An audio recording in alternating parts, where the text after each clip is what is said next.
Good morning. This is our monthly P&G Alumni webinar, and I'm Rick Tokini. We've got special announcements to make here before we start today's show, which is presented by EY, Building a Better Working World. September the 11th, we have got our next webinar going on with Brad Casper. Brad is a good friend. He is the CEO of O Advertising in Phoenix, Arizona, and we're going to be talking about managing, leading an effective millennial workforce, and we're looking forward to talking to him. For those of you that have not gotten involved with the P&G Alumni Network, we want to invite you to do so.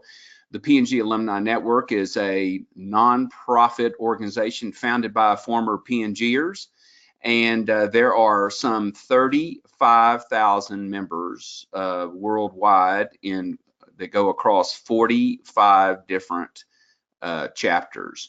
And we are this global community that's endorsed by the mothership, P&G Company. And the mission of our P&G Alumni Network is to harness the skills and talents of this remarkable group of people for both your personal and professional growth, and to benefit the communities in which we live and work. It's give back time. Our goal is to facilitate connections between and amongst all of our alumni for both professional business reasons and solely for personal reasons, and to provide a meaningful enrichment opportunity for alumni. So if you're interested in joining or becoming a chapter leader, please consider doing this and go to pgalums.com today to find out more information. Our special guest today is Molly Cook, Central Region Community Engagement Leader at EY. She's going to take us through a provocative approach to creating and activating a purpose-driven team. Molly, welcome to today's webinar. Well, thank you, Rick. Delighted to be here. As Rick said, my name is Molly Cook, and I'm fortunate to be EY's Central Region Community Engagement Leader, which essentially means I help 17 of our offices with their corporate responsibility and philanthropy efforts, namely allocating our corporate responsibility budget, securing volunteer opportunities, and identifying meaningful nonprofit board placements. I started my career in the nonprofit sector, and I pivoted to the corporate space, specifically in corporate responsibility here at EY about 5 years ago. I live in Chicago with my supportive husband, David, and 3 young kids, Aggie, Adeline, and Arthur. I became a mom while working at EY, and I've been fortunate for the 4 years that I've been a working mom. It's been here at EY. There's no better place to be a working mom than at EY. I was raised in a home where service was ingrained in our character, namely, given my dad's 36-year career, which he recently retired from, as an executive director of a nonprofit organization that supported pediatric oncology research, and a mom whose nursing career spanned pediatric oncology and home hospice. So when you're raised in a home with your two most impactful role models that are continually serving others, you really begin to question your own purpose.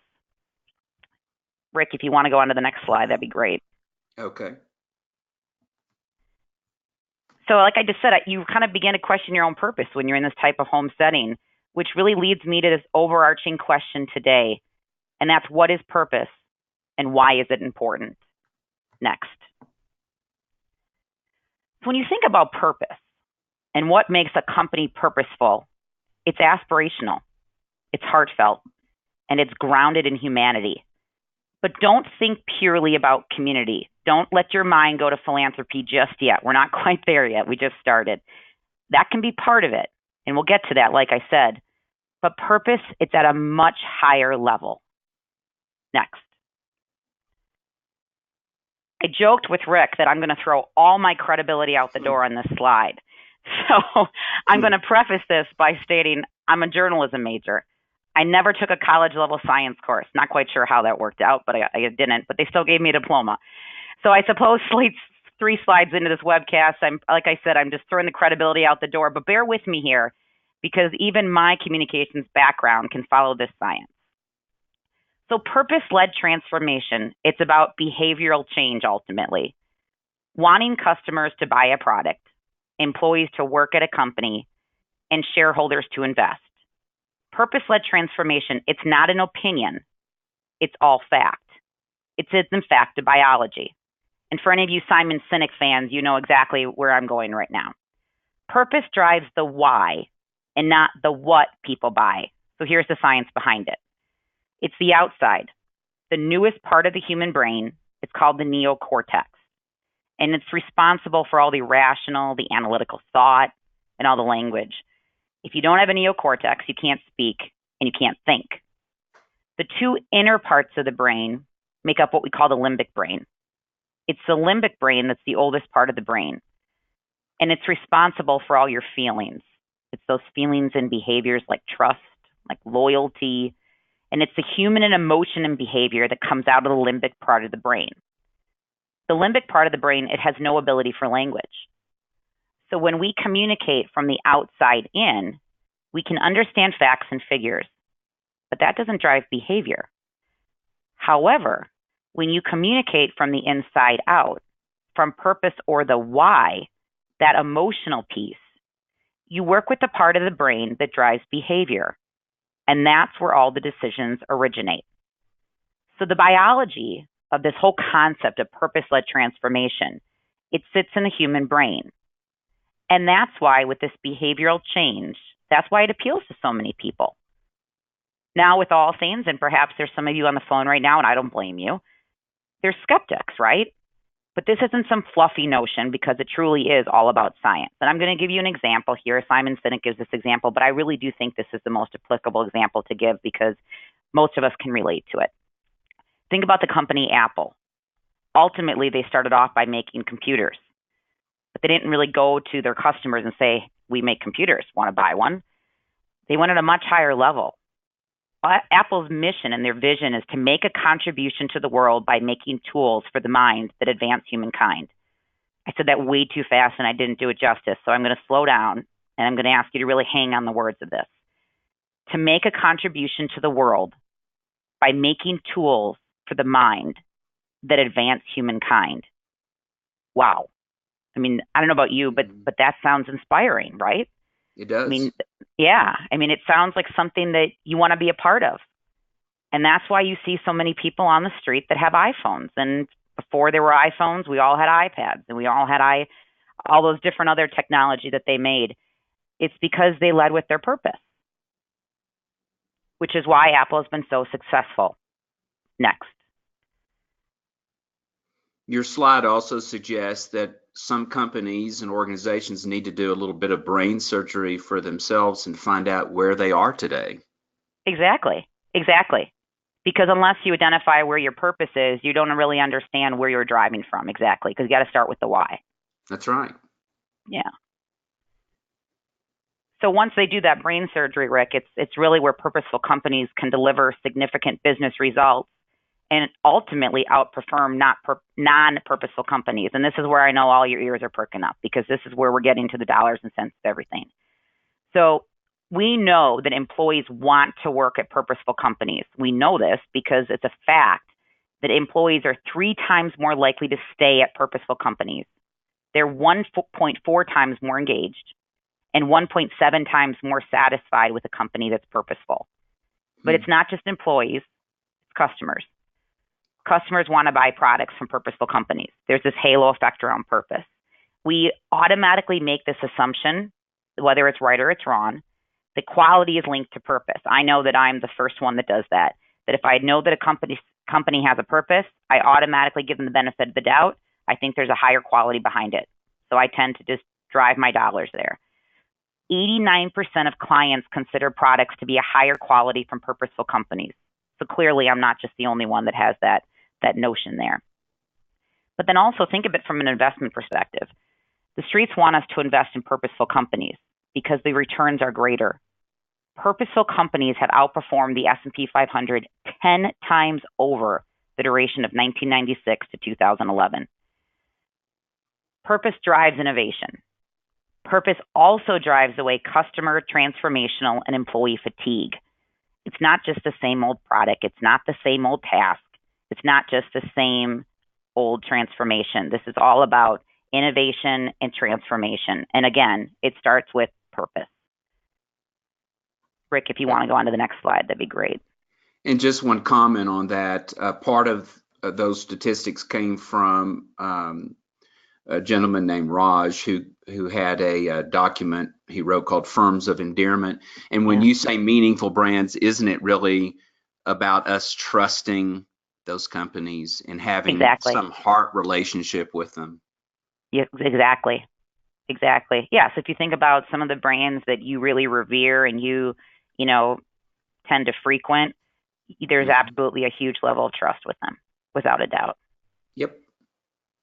So on the next slide here, it's really challenging ourselves we just talked a lot about purpose, but it really is imperative that you understand what purpose is and what it's not.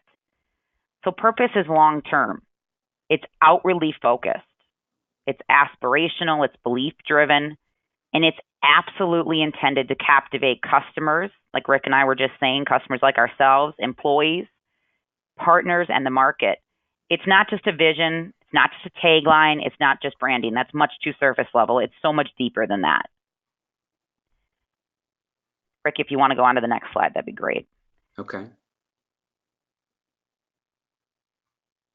So I'd say, I think one thing to really imagine here is consider the possibilities when you're a purpose-driven organization. I can tell you for myself, and I would say this is firsthand here at EY, we are just that. Ultimately, we're a global professional services firm. We work with clients like P&G. We have over 250,000 people worldwide, and our global revenues are about $31.4 billion. Our purpose is to build a better working world. And you'll see how I set that up there. I said that we're a professional services firm, and we have this global revenue, and our purpose is to build a better working world. Well, how do CPAs build a better working world, right? And I'm not just being funny. I'm actually being full-on serious here. I mean, that's a huge purpose. And I remember when I joined the firm 5 years ago, this purpose had essentially just been released. And a lot of us were somewhat scratching our head and we're wondering, wow, how do we support this? And what do we do in our day job that helps us build a better working world? Well, I was really fortunate, I would say, because for us, our corporate responsibility strategy directly stems from this purpose. So it's no surprise that we're a purpose-led organization. So having a corporate responsibility strategy that extends that mission of building a better working world directly into our communities, well, it's an essential part of how we reinforce our purpose and how we distinguish EY as a leading professional services firm. So I'm going to reemphasize this. You start with your purpose, which we talked about earlier. And Rick, we said you do your brain surgery. You identify what your why is. You identify that purpose. And from there, you can identify your CR strategy. And we're going to get in a second here how you can really narrow down in that CR strategy. And that's going to allow you to inform how you're going to make your community impact. So Rick, if you want to advance to the next slide, that'd be great. I think it's important to note here how EY has actually taken your core value and mission and you made it strategic. And this is where I think what's critical to our listeners out there and CEOs and leaders that listen to this webinar is how are you supposed to make and take a core value and live it and walk it every day. And I believe that's what EY is doing here. This isn't just language. They're actually building a better working world and walking the talk. No, thank you, Rick. Very kind of you to say. And Rick, that's a perfect transition to the next slide. Because to understand how to make community impact, you need to start by challenging yourself to understand where you can truly make the most impact. It should go without saying that we can really do the most good in the world when we leverage what we do best as an organization. And I'm not just talking about EY here. It's no matter what your organization does. If you leverage that well, those unique skills, you can really make a difference. So consider this. Think about your business strategies. Irregardless of what your company is, think about your business strategies. Then think about your organizational competencies and let those two things be a circle for you and look at them and let them intersect a little bit. Think about, again, those strategies and your organizational competencies. Those are those things that are unique to you at your company. those skill sets that you uniquely possess that you can really powerfully say, you know what, I know that other companies don't have those skills as well as we do. And then thirdly, think about the greatest needs in your community. Where those three concepts intersect, that's going to point you to where you can make the most impact. We'll call that a sweet spot. So at EY, we focus our community engagement strategy where our societal need, we call it our Vision 2020 strategy, but essentially that's our business strategy, and our business competencies intersect. Where those three things intersect, it really pointed to three areas that we knew were critical, but it also pointed to issues that our people and our clients cared about. In the Americas, that's entrepreneurs, education, and equity in the workforce. And if I move forward here, I might be calling it the 3 E's. At EY, we love acronyms. I'm sure most companies do, but we love acronyms. And so we've made it a little bit simple for our folks to remember, and we refer to our community engagement strategy as the 3 E's. So just remember, if I say the words 3 E's, I'm saying entrepreneurs, education, and equity in the workforce. So Rick, if you want to go to the next slide, that'd be great. There's got to be a challenge, yeah. Molly, there's got to be a challenge when it comes to where you choose to put your money and focus. Absolutely. Absolutely, Rick. And that just kind of goes back to, I think, the resounding theme that you and I had when we were preparing for this, and that's the concept of staying in your lane. So we all know what that means, right? And for those entrepreneurs that are on the phone, you know how critical being focused is and being really focused in your lane is. And it's critical to your growth and sustainability. And not just for an entrepreneur, but for anyone in the business world. You got to stay in your lane. That's right. But I challenge you that it's equally as important for community impact. It's one thing to identify your focus areas. And you hopefully just got there a little bit. And I don't say you just did, because this is going to take some time. This took us, quite a bit of time here at EY. But you did by looking at those 3 circles and where they intersected and getting to that sweet spot. That's one thing. But it's a whole other thing to define them. But not just to define them, but to challenge yourself, not just to narrow them down of who and what you'll support, but who you won't. So to do that at EY, we created very concise definitions of our 3 E's. And we took it a step further and we established criteria for each. So on this slide, we call those criteria gates. I personally think the first gate, and you'll see here on this slide, it says community served. It's not just essential. I'd go so far as to say it's universal, because what we're saying to ourselves here is we're specifically defining who we're going to serve. In our case, it's underserved or underrepresented communities. So it defines who our exact beneficiaries are. So in order for us to determine if we're going to support an organization, we ensure that they not only fit this definition, but that they meet gates 1 and gates 2. So I want to spend a little bit more time on this, and I'd ask you to think about and reflect, what's the greatest impact you've ever made in your life? I would imagine that it probably resulted in you singularly focused on that task at hand. And while you were focused on that task, you probably had to say no to other tasks. You had to say, no, I don't have the time right now, or I don't have the resources. Well, the same can be said for community impact. Stay in your lane. I often receive requests from meaningful health and human service organizations. Remember that nonprofit I said my dad just retired from? Well, he ran it for 36 years, and they provide pediatric oncology research. Well, I revere their work. I think ultimately, at the end of the day, their work is highly impactful. And without a doubt, personally, I want to invest in those types of organizations. That's personally.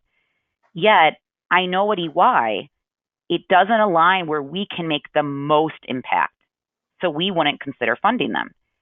But it's not uncommon for health-focused nonprofit organizations to often challenge that.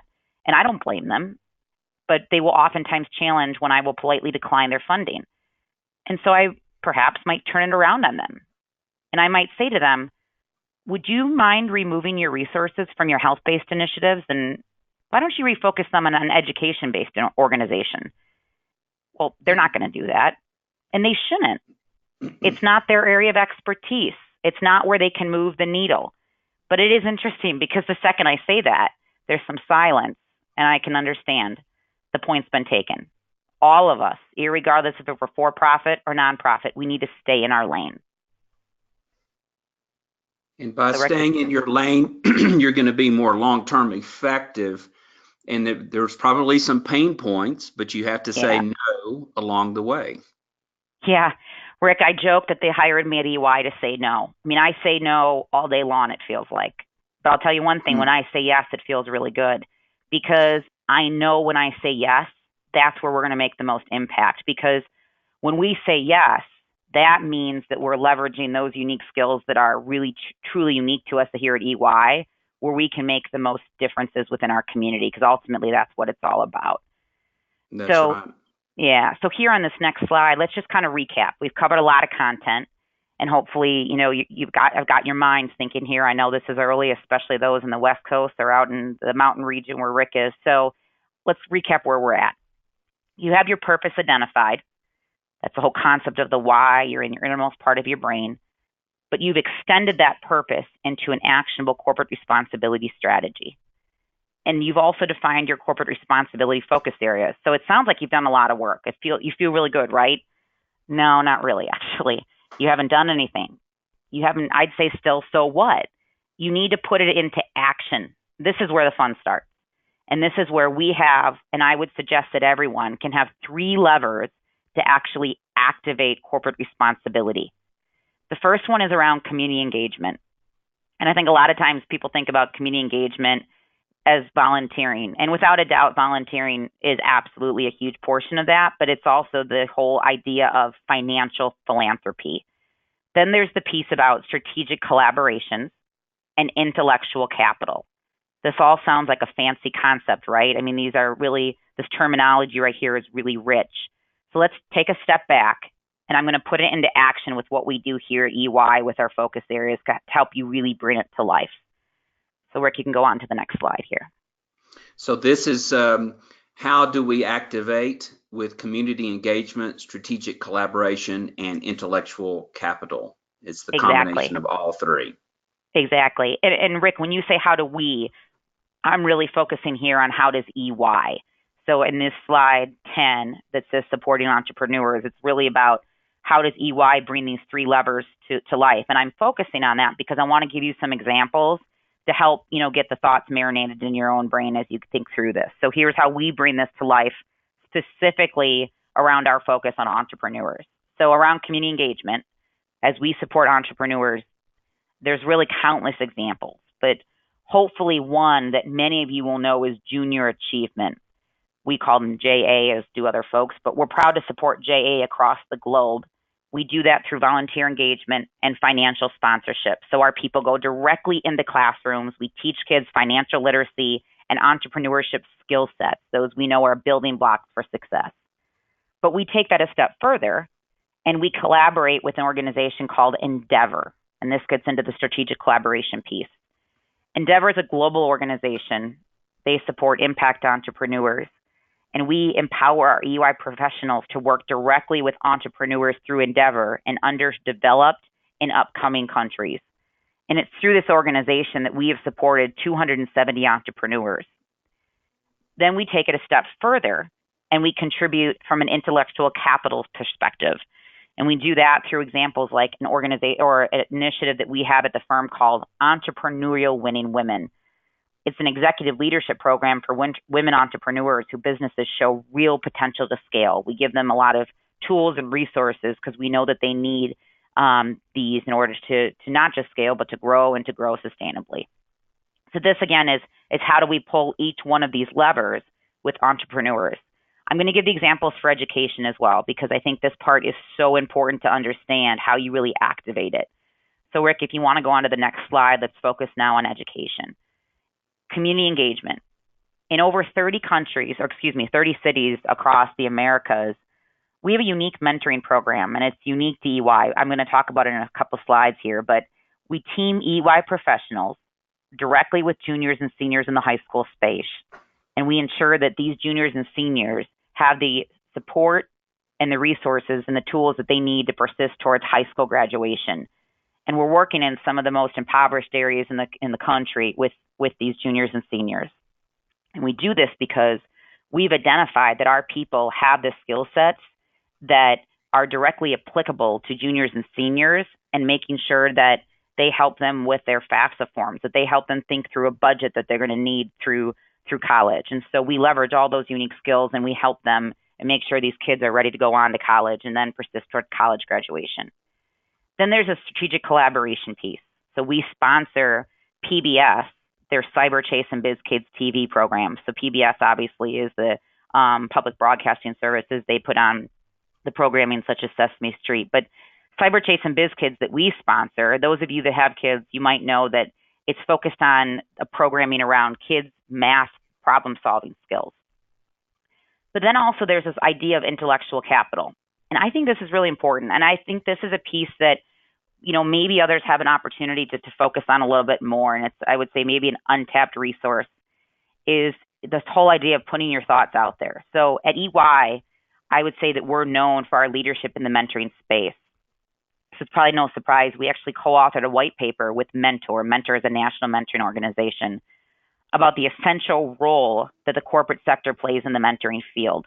In fact, I'm right now working on an event in the Cleveland market with First Energy, and we're bringing together folks from the corporate space, and I shouldn't say just folks, we're bringing together the C-suite of major organizations that are in Cleveland, and we're getting all the C-suite in a room, and we're really challenging them, and we're saying, what are you doing to provide and empower your your professionals at your firms, like we are or EY, to mentor youth? Because we know that there's far too many youth in our world that just don't have a mentor.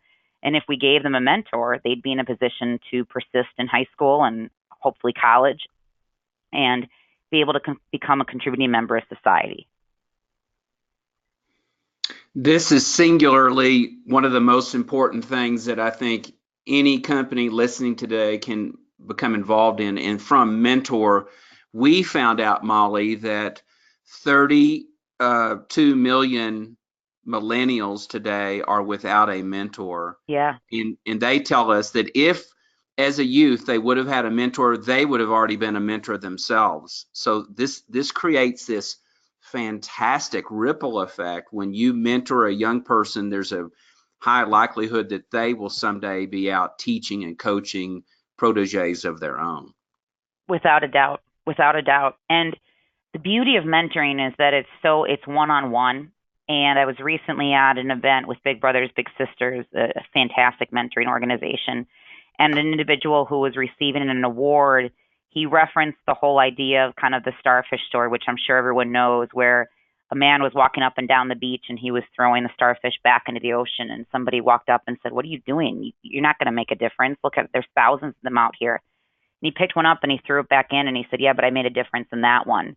And I'd heard that story or that parable so many times, but I needed to have somebody at Big Brothers Big Sisters to say it, to really take a step back and to just appreciate the whole concept of mentoring and just the whole idea of you're making an investment in that one. And that one, ultimately, there are future CEOs, there are future Ricks hosting this webcast. They're the other entrepreneurs that are dialed into the call. They're the CEOs that are dialed into the call. And so I couldn't agree with you more, Rick, that if anything, the whole idea of investing and mentoring, it's critical. Indeed it is.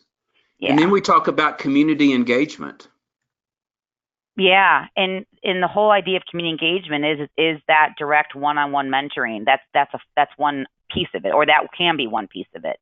And so, without a doubt, mentoring empowers you to really drive your community engagement strategy. Absolutely.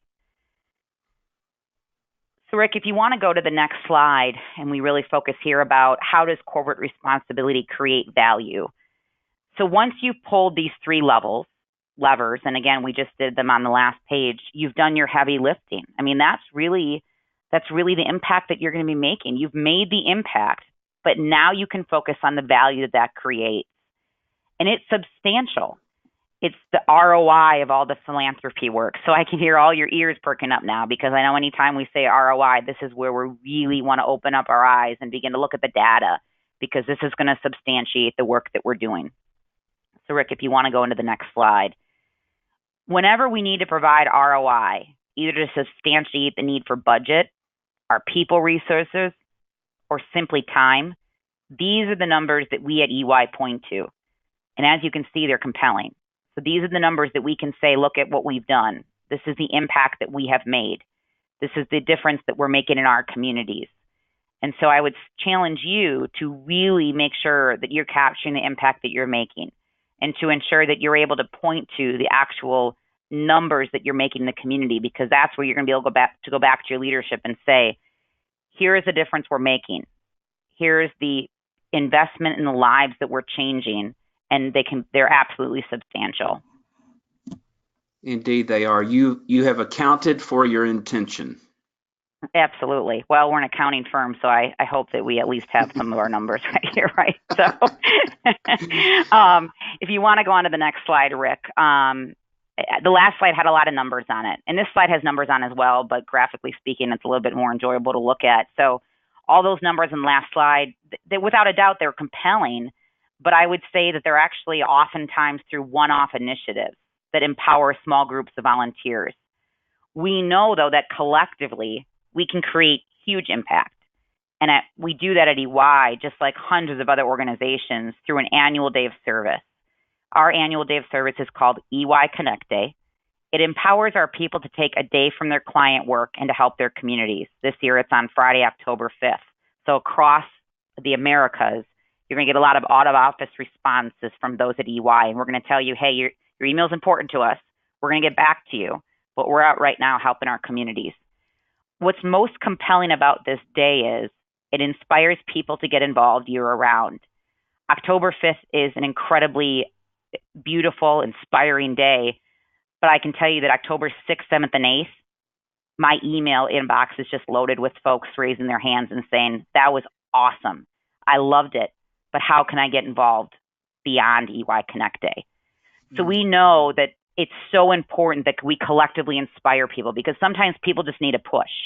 They just need kind of everyone to come together in numbers, because there's comfort in numbers, right? And these numbers are compelling. If I know that I'm one of 18,000 people, I feel a little bit comfortable. But when I'm one of 18,000 people, I'm still going to have a rich experience, and I'm probably going to walk away and I'm going to think, wow, I really made a difference. So if you think also about the numbers, and those of you in HR will hopefully appreciate this, it's not just about community engagement. This is about people engagement. And so it's about engaging your people and inspiring them. So I'd strongly recommend, as you think about that lever of community engagement and your own philanthropy efforts, that you identify a singular annual day of service. And I'll caveat that with, don't let these numbers that are on this slide, don't let them, shy away from an annual day of service. It doesn't matter if you're an organization of 2 people. It doesn't matter if you're an organization of 10 people. Challenge yourself to all get together and to collectively volunteer together, because it's not just about inspiring you to volunteer thereafter, but again, it's the whole notion of becoming engaged and inspired. So that's right. Yeah. It's a very personal day for individuals within EY, and it's a day that I've been told they look forward to every year. So what a rallying point around the purpose and intention of your company. Absolutely. And our most senior leaders, without a doubt, they participate on it. At the time, it was about 4 years ago, I loaded up on a bus here in the Chicago office, and we were going to a school called Perspective Leadership Academy in the south side of Chicago. It's in a really challenging neighborhood, and those kids deserve better. And I got on the bus alongside our regional managing partner, who at that time ran essentially our entire region. He took the bus with us to volunteer that day. He spent the entire day in classrooms, and he rode the bus back. And I give that example because this is a man that is charged with driving our business within our region. Yet he knew that this day was not just about our staffs and seniors that had joined us off the college campus, that it was imperative that he set the example and he set that time away. So if somebody whose work is that critical to the firm can set aside the entire day, surely the vast majority of the firm can raise their hand and do the same thing. That's right. Yeah.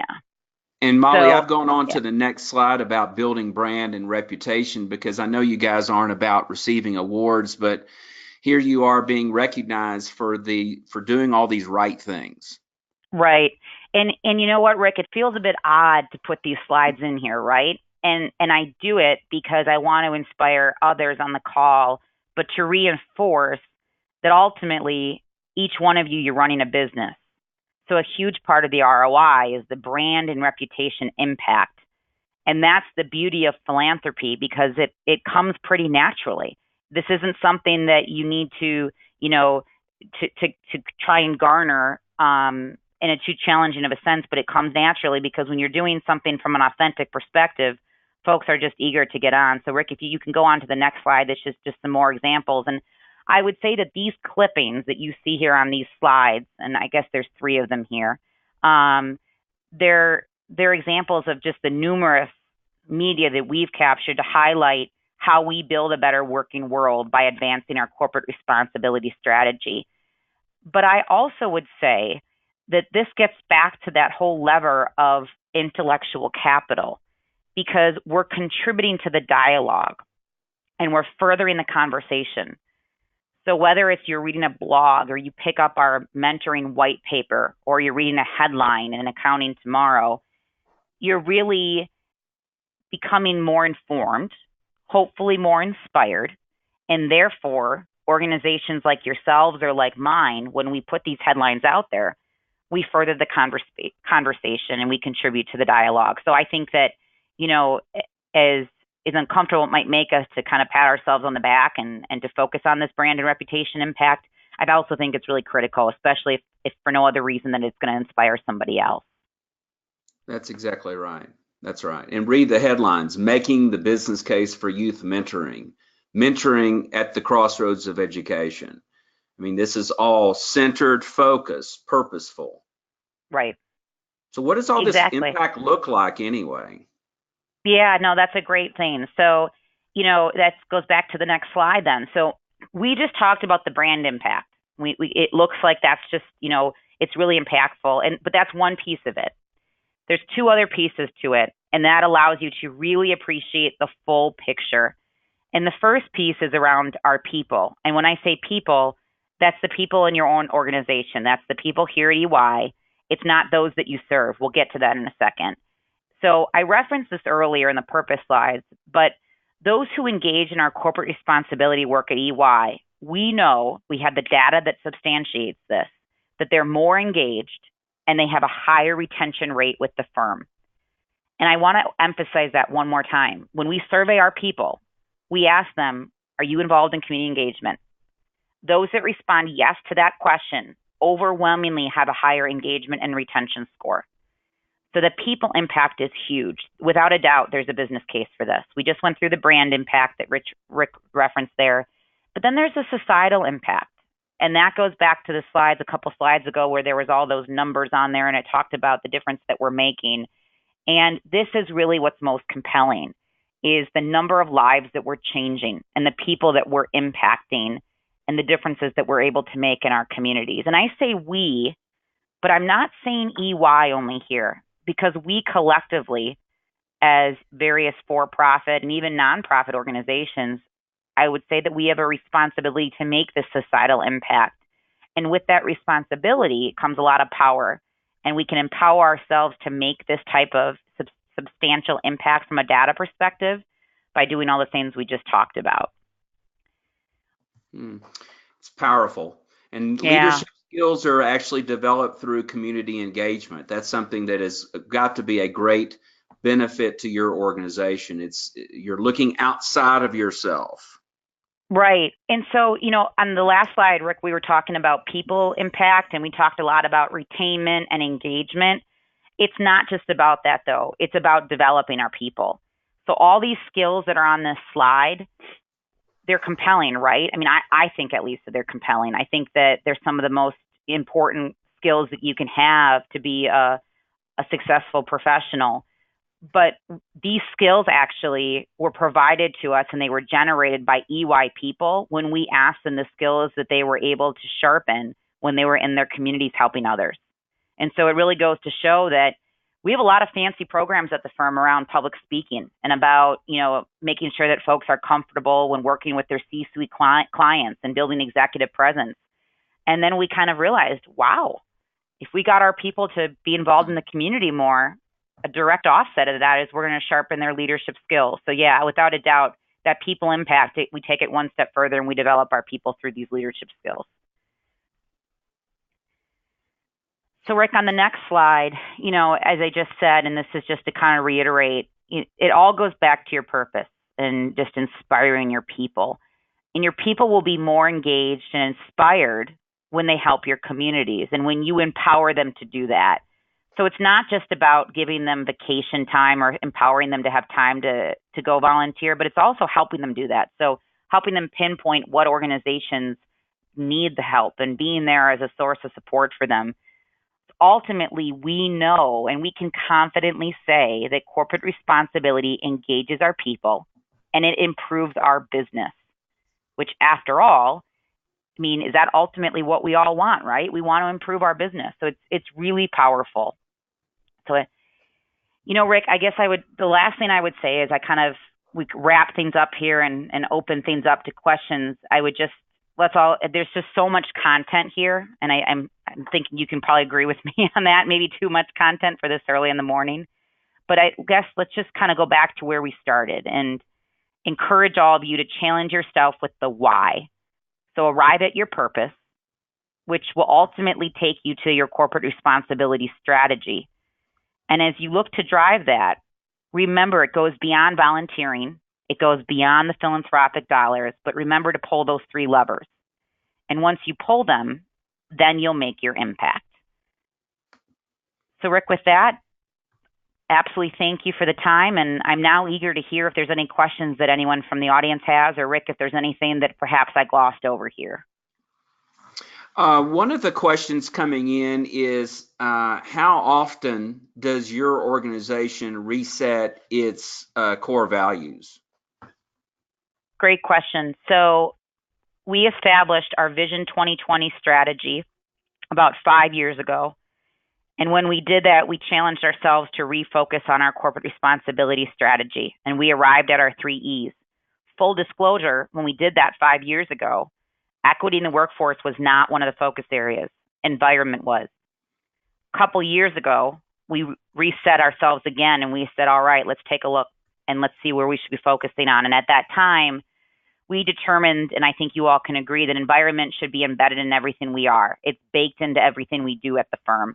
And so it's still very important to us at EY, but we identified a couple years ago that we actually should be focusing more on equity in the workforce. And so to answer your question, I would say we do it every 2 to 3 years. But every year, we look to ensure that they're defined in the way that is going to be most impactful.